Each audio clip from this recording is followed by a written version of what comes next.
In February of this year, the International Olympic Committee announced that it is dropping wrestling from the 2020 Olympics. This has set off a firestorm in wrestling, to say the least. Everyone from previous Olympic wrestlers to current high school wrestlers were in shock when the IOC made their announcement. Instead of wrestling, you'll get to see such sports as horseback riding, synchronized swimming, pentathlon, and everyone's favorite, the trampoline. While these sports do have a cult following, none of them have the history in the Olympics like wrestling. So the United States, Russia, and Iran have teamed up to forge a super alliance to showcase wrestling across the world in hopes that the IOC changes their minds in what could be the final vote on wrestling's fate coming up this month in Russia. In one of the exhibitions, Russia is set to visit LA on Sunday, and one local wrestler is getting in on the action.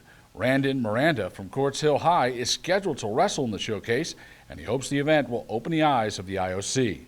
Hopefully they just see that all these kids are working towards their goal, and they see how much the time and like how many hours of practice we put in, and hopefully they see that. Randon began his wrestling career when he was in the second grade. After being a five-time All-American, he moved up into the high school level. This year, he began the season at 88 pounds and has since moved up to the 98-pound mark. The smallest high school weight division is 106, and despite him being undersized, he won the league crown. It doesn't hurt to have a former wrestler as your dad. Randon's father, Randy, is a former collegiate wrestler, coaching assistant, and mentor, guiding him through every step of the way. He's just everything. We just work every day. We go home. You know, he tells me what I need to work on. I come practice and I just work on with the stuff he tells me to. And then the motivational stuff, you know, every day in my head, just got to work at that. And Randon's career started to blossom his sophomore year. That's when they heard the bad news of IOC's decision.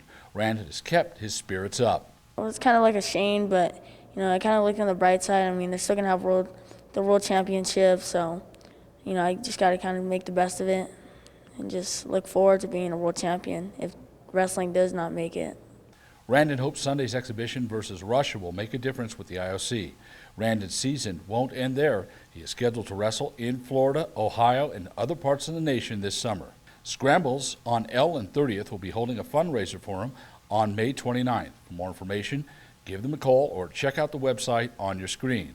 We wish Randon the best of luck, and we hope Sunday's event changes the minds of the IOC voters. That is a look at local sports.